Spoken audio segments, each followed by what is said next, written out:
You got into the safety business because you wanted to protect people, but somewhere along the way, the job started controlling your time, your schedule, your priorities, even your income potential. What if the expertise you've built over the years in the field can give you something more? More freedom, more control, more ownership of your future. I'm Sheldon Primus, the author of 7 Steps to Starting a Profitable Safety Consulting Business and the host of the Safety Consultant Podcast, with more than 350 episodes helping safety professionals become consultants and grow their career. Consulting changed my life. In fact, I'm a full-time RVer, and one consulting contract paid for my home I live in today. Now, I help safety professionals build their own consulting practice through bi-weekly coaching calls, accountability, and personal guidance. But this program isn't for everyone. Start with the Consultant Readiness Audit at sheldon.coach. What if everything we thought we knew about safety was just interference? From the host of the Rated R Safety Show and the founder of Safety FM comes the complete Signal Transmission Trilogy, now available in one powerful edition. Safety, in my opinion, the book that started the conversation. Safety Mutation, where the boundaries of culture, systems, and belief begin to break. And now, Safety Transmission, the final piece of the signal. For the first time, all 3 books are together in one volume. The Signal Transmission Trilogy, Complete Edition. This isn't just about compliance. It's about consciousness. It's about decoding the way we think, lead, and live, inside and outside the system. Whether you've been following the signal since the beginning or you're just now tuning in, this is the version to own.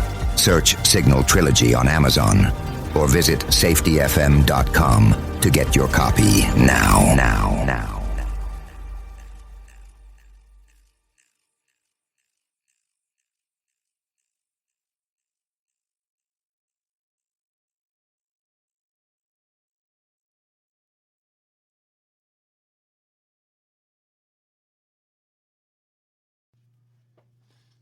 Hi, this is Jim from Safety Wars. Before we start the program, I want to make sure everyone understands that we often talk about OSHA and EPA citations, along with some other regulatory actions from other agencies, legal cases, and criminal activity. Everyone is innocent until proven guilty in a court of law. Proposed fines are exactly that, and they are often litigated, reduced, or vacated. We use available public records, news accounts, and press releases. We cannot warranty or guarantee the details of any of the stories we share, since we are not directly involved with these stories, at least not most of the time. Enjoy the show.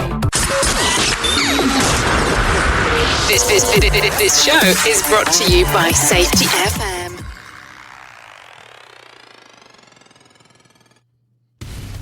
And from the border of liberty and prosperity on the highway to the north, this is Safety Wars for Friday, May 19, 2023. How's everybody doing out there? Like everybody else on the network, we've been extremely busy this week, saving lives, doing safety. How's everybody doing out there? I hope your week was great, like mine was. We're having a slight cold front. Hit the wrong button here.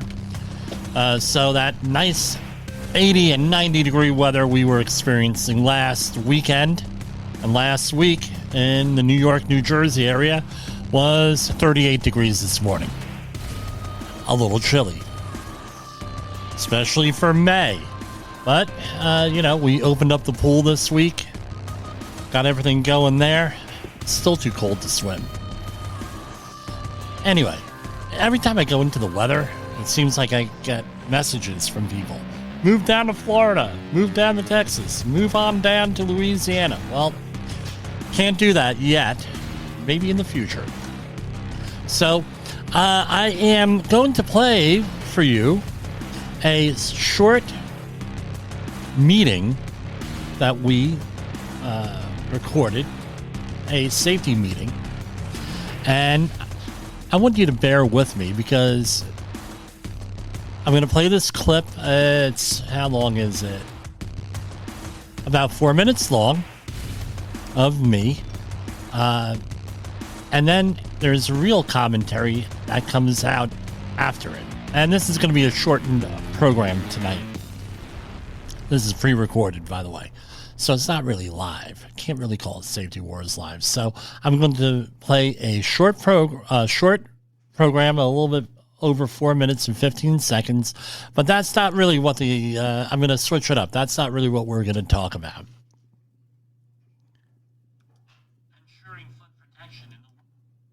Oh, hold on. Let me make sure this is going to work. Hold on.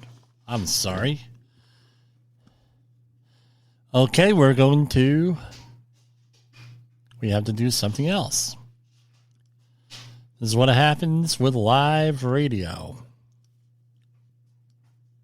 Okay, while that's uploading into the board, I got to play from the board. Let's talk a couple of minutes on what's happening out there. I got some comments back from the gaslighting episode where we did the gaslighting as safety. Some good, some not so good, but that's okay. One of the things is we get this gaslighting going on all the time. It happened to me today out on a project where somebody was reading a safety plan. And they said, well, that's not what that safety plan says. It's like, dude, it's in writing. This is what we're doing. Well, that's not what that says. Well, I tell you what. How do you handle something like this? If you don't think that that's what that says, and with all due respect, maybe we should change it if you're not comfortable with the safety plan and put it all through the review process again. Guess what? They back down real quick when you give an answer like that. And this is one form of gaslighting.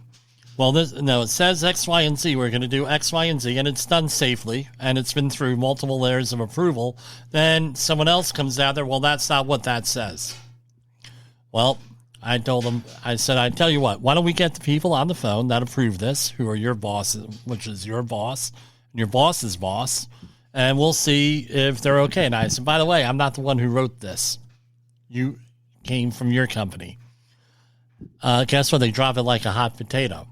So you have to be respectful. You can't be snarky. You can't be a wise guy or anything else.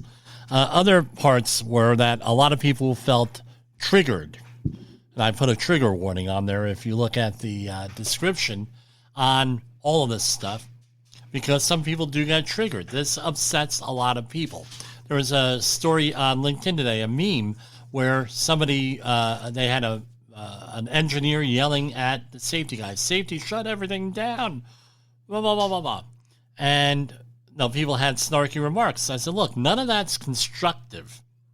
A better answer is, and it might get you fired, but it gets to the heart of the thing. If you plan out your work, and if you give your employees resources, your employees will work safe, are more likely to work safe. You give them the resources, you give them the training, you give the authority, you give positive incentives to work safely rather than beat them over the head. You can't go out there. You can't go out there, with, okay, you're going to work safely. You're going to work safely. Can't do that. Got to give them incentives. You got to work with people. Right? So, if you planned out your work and everything else and put in positive incentives for people to work safely and also did their job correctly and did everything else you were supposed to do as an engineer, as a project manager, what have you, we wouldn't need to shut everything down probably. We could just make small adjustments here and there. The other thing is this. Safety professionals that work directly for a company. So, for example, you're working for Acme Construction Company, right? I'm using that as a generic. Acme Construction Company. If you're working for Acme Construction Company, there should be no real need to shut down a job unless there's some type of dire emergency. There's a dire emergency, guess what? Oh, I got to raise this up. then, okay, you can shut down the job. In 31 years working in construction and environmental cleanups, I've done scores of jobs. I've only had to shut down about 6 jobs, and they were a shutdown, meaning like a half an hour. Let's pause, fix this situation, resolve this situation, and then go on and do whatever you're going to do. If you're a safety professional and you're constantly shutting down jobs again and again and again and again, you're going to have an issue. Nobody's going to want to work with you, number one. Number two, you better be right 100% of the time. Number three, you better have a very good reason. Either they're breaking a regulation, it's inherently unsafe what they're doing, there are not controls and safeguards in place to prevent that. You have reckless employees, you have reckless managers, and all that other stuff that goes in it. Going down and shutting down the job, not good for your bottom line, not good for their bottom line, not good for anybody's, because you lose credibility. So I'm not saying don't shut down the job. What I'm saying is if you have to shut down the job, it's really, and stop work. I mean, like a stop work, not a, hey, hold on a minute, let's do this. Actual stop work. That's a failure on somebody's part. Maybe a part of the system, a failure, persons, what have you. So let's go back now that that's all uploaded into there. Again, live radio here, guys. We're going to go through this. So 3, 2, 1. Remember, hold on is about 4 minutes, and what we're going to talk about is not necessarily this. Ensuring foot protection in the workplace. Welcome everyone to this safety meeting focused on foot protection in the workplace. Foot injuries can have serious consequences, leading to pain, lost productivity, and potential long-term disabilities. It is crucial to prioritize foot safety and ensure the use of appropriate protective measures. This meeting aims to raise awareness about potential foot hazards, educate employees on the importance of foot protection, and discuss strategies for preventing injuries. According to the Bureau of Labor Statistics, every year there are 50,000 to 70,000 occupational foot injuries that result in lost time injuries. The number of non-reported injuries is thought to be 4 to 5 times more, with many of these injuries causing tens of thousands of dollars to an employer. You can see why a good foot protection program could save thousands of dollars. This does not even include the number of amputations. If an employee has a pre-existing condition like diabetes, a foot injury could lead to amputation. So what's an employer to do? First of all, OSHA requires employers to assess foot hazards, then use the standard hierarchy of controls to prevent foot injuries. You cannot use an employee as an indicator of foot hazards. You cannot wait for an injury to happen. You must anticipate the injury and the hazard. As a review, the hierarchy of controls includes Step 1, eliminating the hazard. Step 2, replacing one hazard with a less hazardous one. I'm not sure this one would work for foot protection. Step 3, engineer the hazard out. Step 4, come up with an administrative control for mitigating foot hazards. And Step 5, personal protective equipment. Common foot hazards include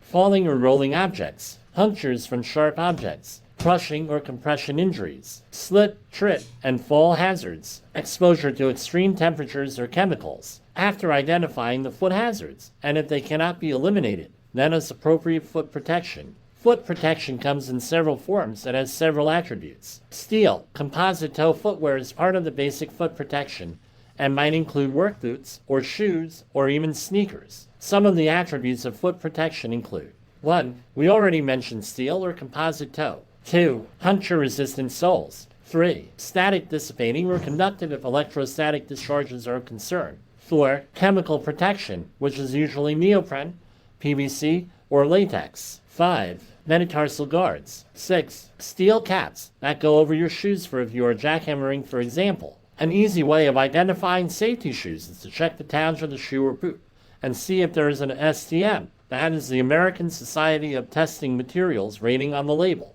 If it is present, it is a safety-toed shoe. It is important to have a proper fitting shoe with appropriate socks that cover the shoe. One client of mine had an employee who had dirty and wet feet for a couple of weeks on the Gulf oil spill and never had a clean pair of socks. He ended up with sepsis, what used to be called blood poisoning from a small blister, and ended with a hospital stay. So make sure your feet are in good condition. As with all safety concerns, all assessments should be in writing. All plans should be communicated. In other words, training and it might be advisable for an employer to supply appropriate footwear. OSHA does not require the employer to supply footwear, but the employer is on the hook for any injury incurred because of a foot problem. Training should be part of any foot protection program. Make sure that you have props, pictures, statistics, and bring any stories that your workforce might be able to relate to, especially if one of them had a foot injury. No matter what, foot protection should be maintained in good and clean shape.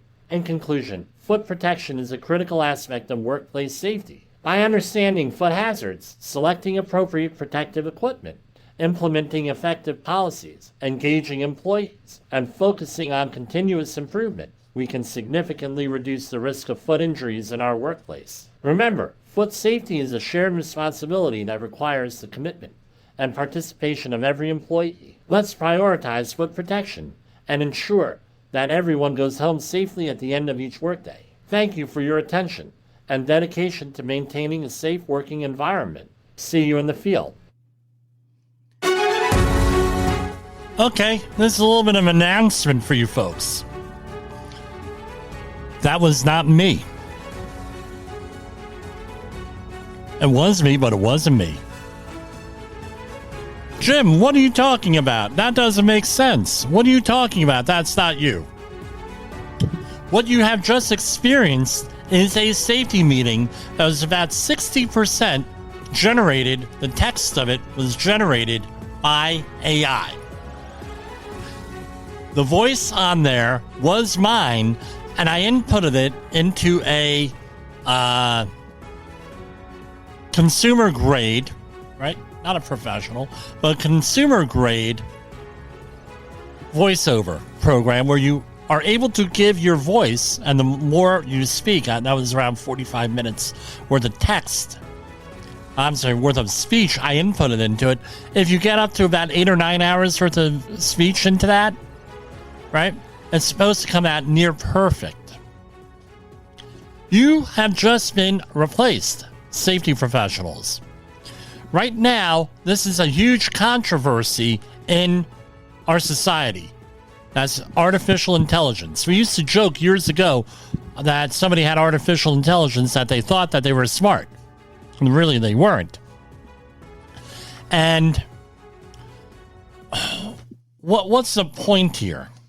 Right now, we have writers on strike in Hollywood, because you could go in using AI and go and create their scripts, starting points, giving somebody a little bit of a thought, giving someone a little bit of a inspiration, and they're able to build on that. It's extremely difficult, especially with I tell you what, I learned a lot. Thank God for Jay Allen for giving me this opportunity here on this network. We learned a lot on how I've learned a lot, and we have, on what it takes to put together a program. A 1 hour monologue is basically what I do, except for when I do an interview here. It's to get inspiration and everything else. AI could be used for that, or AI could be used for generating an entire script. I see that happening in the next 5 years, if it hasn't happened already, where whole things are generated by AI. A lot of the news and the news media that you see from the smaller news outlets, I'm not going to mention their names, but are obviously AI. Why? Because they use words that normal people don't use. Right? I'm not the most eloquent person all the time. I'm not, you look at my academic career with writing. I struggled with writing. I'm always done better with the spoken word, believe it or not. But with writing, I've always had an issue with. And imagine going out. I have a lot of teachers that we associate with where they were having problems. Actually, how are we going to do this? What are we going to do? We have students writing with AI. It's a problem.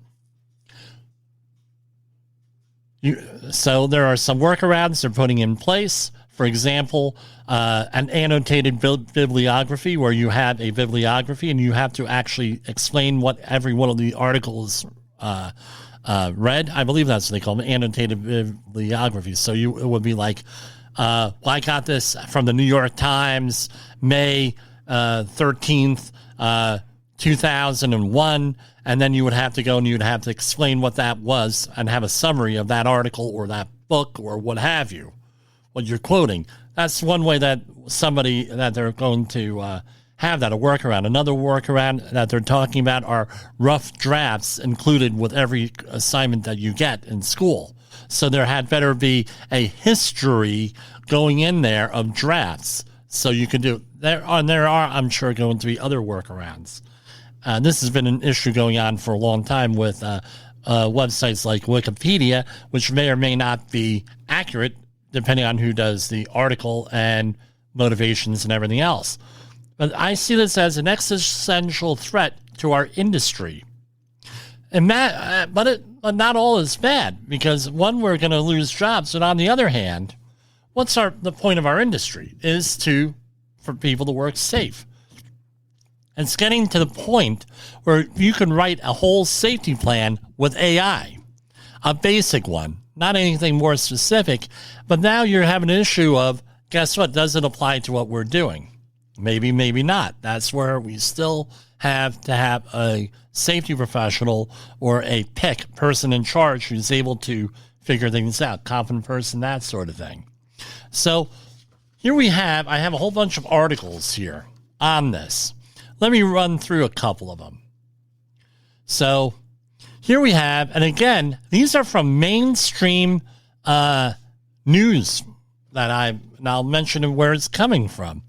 Mainstream news is not conspiracy theory radio or coming from an extreme right-wing or left-wing point of view here on this conspiratorial.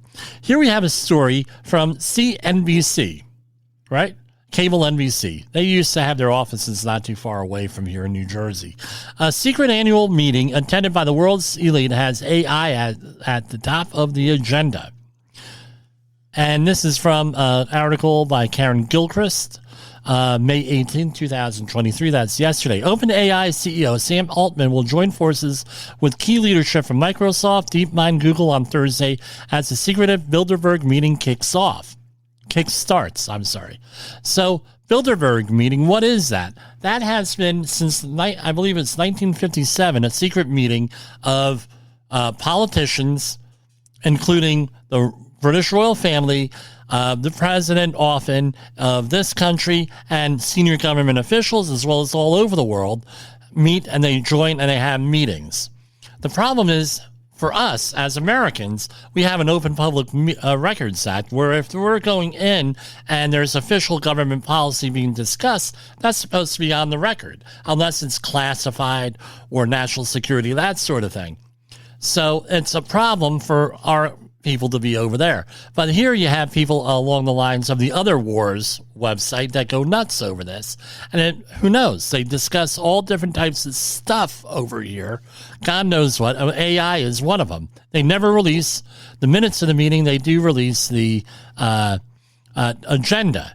So key topics up for discussion at this year's meeting, Bilderberg meeting, were published by its organizers Thursday, giving an insight into what it deems the most pressing issues in global affairs.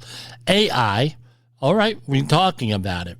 We're going to talk more about it. The banking system, China, energy transition, Europe, fiscal challenges, that's fiscal, FISCAL, challenges, India, industrial policy and trade, NATO, Russia, transnational threats, Ukraine, and U.S. leadership.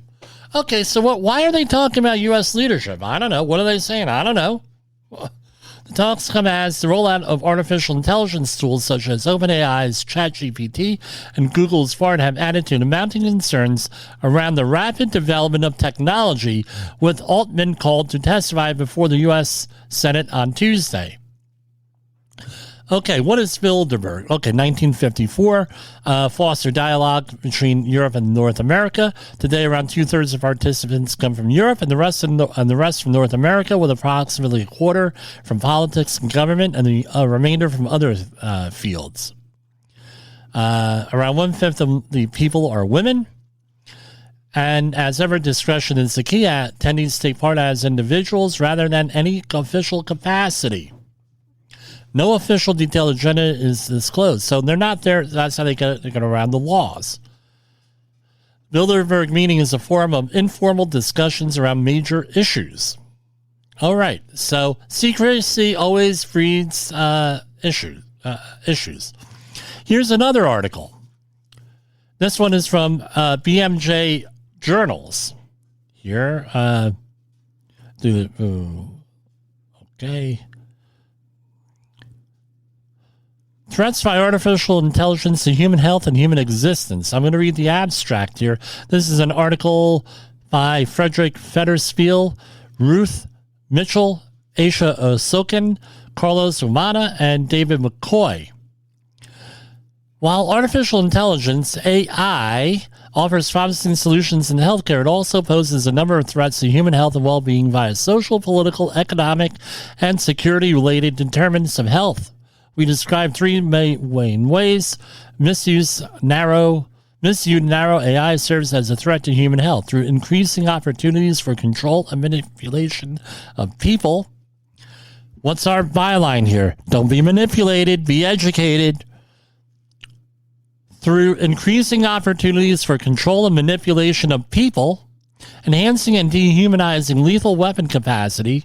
We're talking Terminator level stuff there, folks. And by rendering human labor increasingly obsolescent.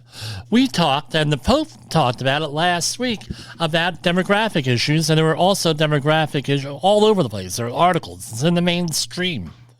Demographic issues leading to a decreased labor force and an increased reliance on machines. We then examine self-improving artificial intelligence, AGI, and how this could pose an existential threat to humanity itself. In other words, the machine's learning and improving and obtaining, and this is a area for philosophers, some type of sentience, acting independently, getting smart on its own. Finally, we discuss the critical need for effective regulation, including the prohibition of certain types and applications of AI, and ECHO calls for a moratorium on the development of self-improving AGI. We asked the medical and public health community to engage in evidence-based advocacy for scale AI, rooted in the precautionary principle. Okay, now, two things. When we talk about AI, what is it?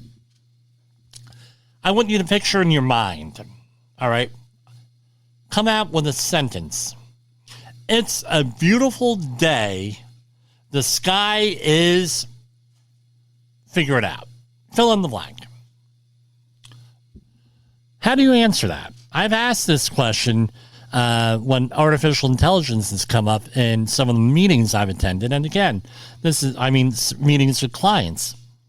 And I said, well, before we start talking about AI and how it applies to what we're doing here,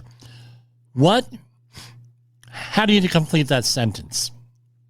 And I asked them to write it down on a piece of paper. And we get all different kinds of responses. But the most common one is blue.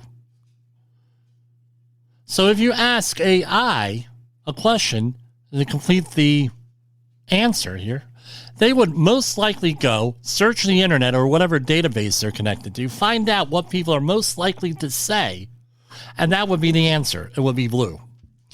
Well, what else could it be? Clear. Right? How about if you're a gloomy person, like, Adam's family person? It could be overcast. It could be bright.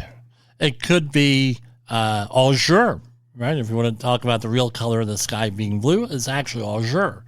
And going on and on and on. And it's all probability with this. That's artificial intelligence. Now, rooted in this last part of this abstract, we asked the medical and public health community to engage in evidence-based advocacy for safe AI rooted in the precautionary principle. Precautionary principle is real simple. If you have a whole series of choices, you're going to choose the thing that causes the least harm, or you're going to not pursue something as a precaution of that. Environmental policy, which I have a background in that, is rooted in a precautionary principle. Where just to be safe, we're not going to do something, right? Because we're not sure. Precautionary principle. I always argued that it's not actually a principle, because principles have to have broad, in my opinion at least, broad application, and that's very subjective with that.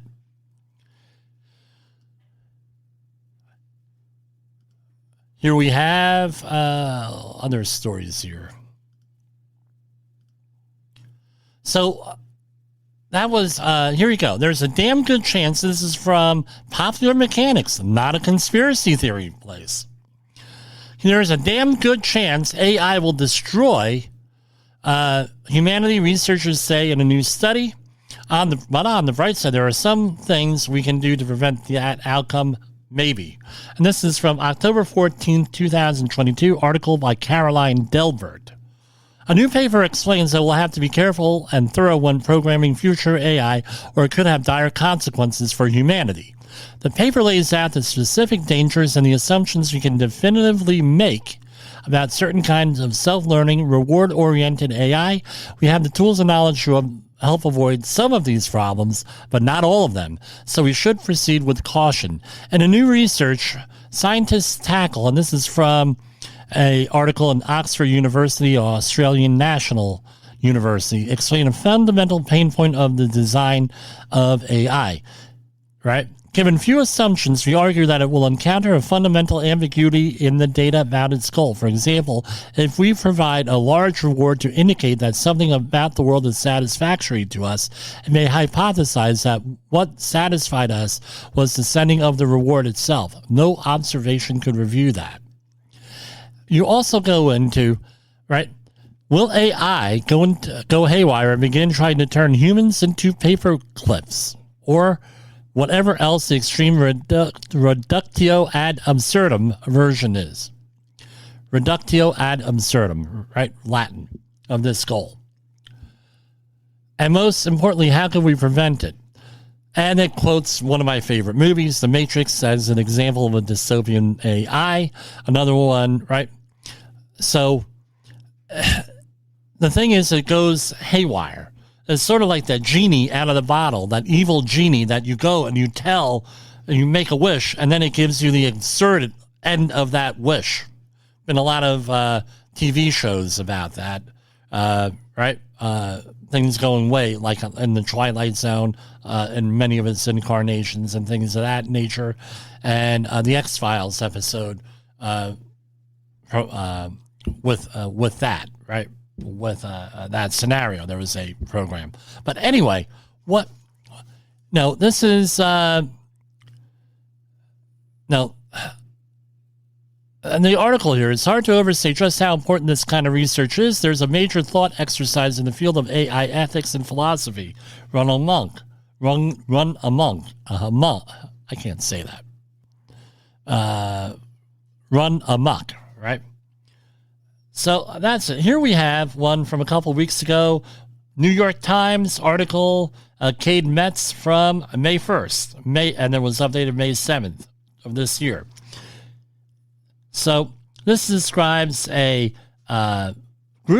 meeting of more than 1,000 technology leaders, researchers, and other pundits working in and around artificial intelligence signed an open letter warning that AI technologies present profound risks to society and humanity. Powerful AI systems should be developed only once we are confident that their effects will be positive and their risks will be manageable. The signatories include Elon Musk and several other people here. They're not listing all 27,000, but they're academics, etc. So what are some of the positive things with AI? I tell you what, if it's a good starting point, all of this stuff, just like Wikipedia, it's a good starting point. But it's not, but as a friend of this program, Brent Sutton, says, you need, in his book on learning teams, is you need soak time, right? You always need soak time. What does that mean? You can never just read something. You got to read it, think about it, and it becomes part of your being. That's all part of the learning process of anything. Same thing with AI. You can just punch in anything, get an answer. But if you don't have the soak time to think about that, and I just dumped out lemonade, all right, wasn't a lot. So, you got to think about that sort of thing. All right. There's an article on AI being used to collect medical data and then able to predict some type of, you're able to predict disease. This week, pancreatic cancer was one of them. Another good use. Another positive use. So with that is, if you're just looking for something real quick and dirty, an explanation, you don't have time to research it, you could go and get something from there. A good and a bad thing. Let's say that you have a loved one and you have a lot of audio. You can input it into one of these programs and you can actually play back years later, days, years later, your loved one, if they pass away, saying I love you, saying all different types of things in the AI program, also known as a deep fake. Pretty good. There's also been a lot of stories out there about pornography and people with all different things on there with pornography in this, where they, in all different contexts, revenge porn and everything else, where people are using their images for all different types of stuff. You could use your imagination on that. I'm not going to go into it. I'm right up to the point where, hey, Jimmy, you're one too far sort of thing. Here's another one. So, loved ones at training programs. Again, you're a safety professional. This is going to impact you, right? With this, writing plans and everything, bad things, but it could be good things because some of the plans might be okay. And then, again, you have to review them, and it cuts back on time so you could issue things quicker. How about recording? I'm not an audio guy. I'm an audiophile. Everyone knows that. But I'm not an audio guy. Can things be faked with this? Where you actually go on a remote call, they'll pick your platform, Zoom, Microsoft Teams, what have you, and you record someone's voice, because usually, it's often people like me, I use a real microphone when I'm on a Zoom call. And the great Jay Allen does the same thing. The safety sage, Jay Allen, our leader here. Where we go in and we use a high quality mic. Now you're able to forge someone's voice. Well, Frank told me X, Y, and Z, and you have a recording of Frank from AI. Give me that. Real dangerous thing. How are they going to validate this stuff? That's a good question. How do you validate any of this? So we're getting into, it's scary. Really scary here. All right. Boom, boom, boom. What else? I have a whole list here. An employer can replace us, right? Not only saving, but many things with AI. Dangers of it is, I played around with it for the last 2 months or so. There's a lot of stuff on safety that doesn't make it into AI. And as a good friend of mine, this happened to him about 10 years ago, 12 years ago, where he shares the name with a famous or infamous criminal from another country. And someone in the hiring department, when they were interviewing him, he came in and they started yelling and screaming at him what a horrible person he was, that he did X, Y, and Z. True story. Right? Absolutely true. I left out some details. So, guess what? He didn't get the job. He ended up suing them and winning with how it was. So, and Star Trek, I'm going to Star Trek reference. There are a lot of examples on Star Trek where the computer gives you bad information, right? So that's what I got here for artificial intelligence. Beware. Something we need to keep an eye on, and it's going to be one of our topics on here going on in the future. I want to thank everybody. Again, this is a truncated program tonight. I want to thank everybody for their continued support. If you could visit us at safetywars.com, give us a call if you need health and safety services, or email me at jim@safetywars.com. We are a full-service health and safety firm. If you like what I say, go and go and say you like it, share it, right? Comment on it, put it on your social media. All that stuff helps. Well, get the word out on this show. So, for Safety Wars, and believe me, this is Battle AI. Safety Wars, Battle AI. This is going to be an issue. Major issue in the future. I don't know if anyone else has covered it as much as we have, but we're usually out ahead on a lot of these things. If I can, I will put together a brief program over the weekend. If I can't, I'll see you on Monday. The views and opinions expressed on this podcast are those of the host and its guest and do not necessarily reflect the official policy or position of the company. Examples of analysis discussed within this podcast are only examples. They should not be utilized in the real world as the only solution available, as they are based only on very limited and dated open source information. Assumptions made within this analysis are not reflective of the position of the company. No part of this podcast may be reproduced, stored in a retrieval system, or transmitted in any form or by any means, mechanical, electronic, recording, or otherwise, without prior written permission of the creator of the podcast, Jay Allen.